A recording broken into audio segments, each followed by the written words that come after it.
I'm so pleased you loved my video yesterday on spirit guides. So I wanted to share a bit more with you based on the questions that came up. So loads and loads and loads of people ask me, well, I don't hear them, I don't see their signs, how am I supposed to communicate with them? And it would be really dead easy if they'd just fetch up and sit down with us and go, hey, I'm Fred, I'm your spirit guide, and I just need to tell you that you need to go to this party over here because you're going to meet someone really important. That's very rarely how it happens. If that's how you get your information from your guides, then I'm incredibly jealous, because for myself and most people that I know, our guides communicate in a very different way. They don't communicate in so much of a human way.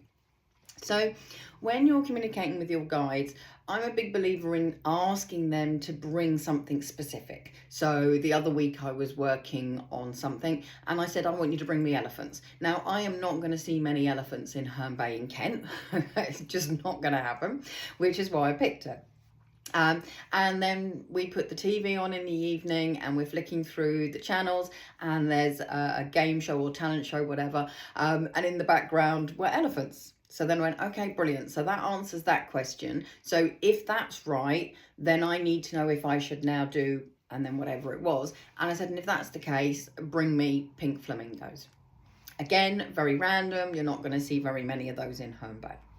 So again, put on the TV and there was a program on and there was lots of inflatable flamingos. So that made me chuckle. And just in case they were worried I wasn't getting it, which has happened in the past, we put on another program and it was a property place in Spain and they must have been near Alicante where the salt lakes are, and there was all these flamingos in the background. I'm like, okay, I heard you. All right.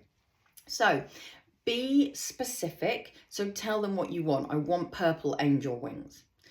And don't go for a yes, no, because otherwise you won't know if they're answering the yes or the no. So if I'm going to go, oh, should I change jobs? Give me a sign. You won't know if that's a yes or a no. So if I am meant to change jobs, please bring me pink flamingos, okay?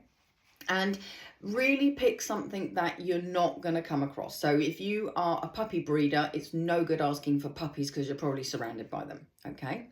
But then if you're not a puppy breeder, you've got to look around you. Is it on the TV? Is it on a billboard? Is it on the side of a bus?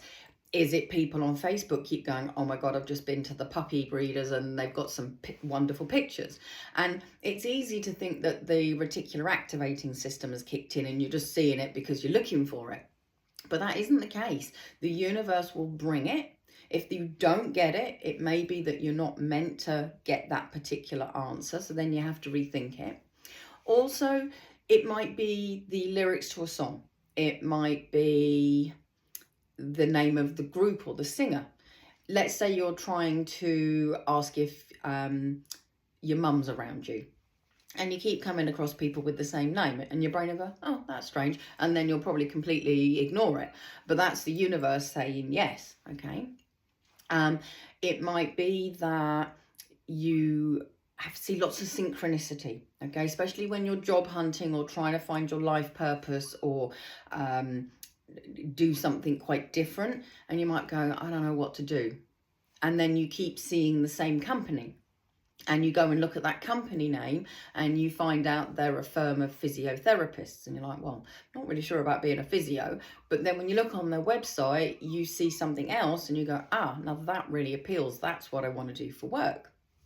Same with if you want to retrain. If you keep coming against the same university, for instance, or the same training company, they might be in Outer Mongolia, which is no good for you.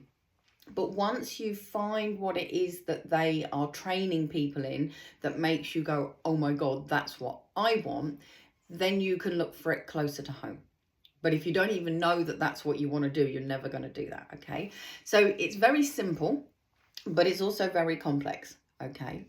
And so a lot of people I find when I'm working with them, teaching them all about guides, which, you know, that's a whole day in itself, I find that they're quite often getting that communication, but they're just oblivious to it, or they've missed it because they're looking for something really profound, and they don't necessarily know what they're waiting for. You know, are they waiting for you know, their new romantic partner to knock on the door and go, I'm here, you know?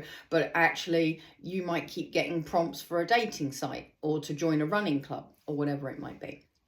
So I can assure you that your guides are there 100% of the time, and they are talking to you and communicating. It's us that miss it. I swear to God, mine must have been sat there going, oh, for Christ's sake, she's just not getting it. Okay. So I've been where you are. It's something we mostly all of us go through. So, you know, it's not unique to you. The key is to be able to step back and start doing things differently. So let me know how that resonates for you. If you've got questions, drop them in the comments or DM me, and I will be happy to work with you and answer those questions. And if you need help with training, you can also DM me, and just DM me the word guides and we'll go from there. So have a great day and speak to you later.